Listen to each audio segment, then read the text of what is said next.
Hi, I'm Omar and I'm a programmer. Today I'm going to show you how to check for internet site safety when you're online browsing the internet.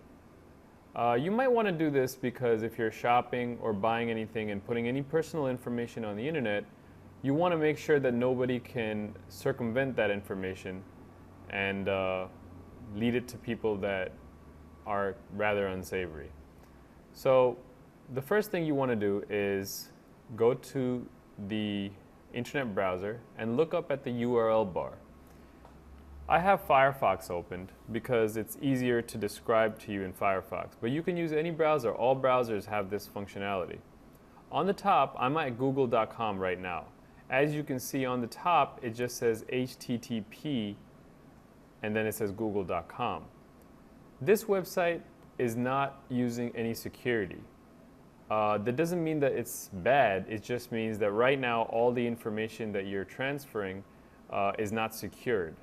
If you click on the icon next to the URL, it tells you that this website does not supply identity information and is not encrypted. Lucky for us, Google has a secure version of their website, so just add an HTTPS to the URL and let it load, and now you should be secured. You can check that by clicking on the google.com again, and Firefox will tell you that you're connected to google.com and it's verified by Thought Consulting, which is a big company when it comes to internet privacy.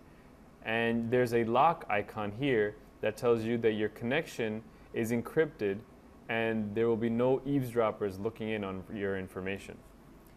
I'm Omar and I just showed you how to check your internet site safety. I hope you liked the video. Have a good day.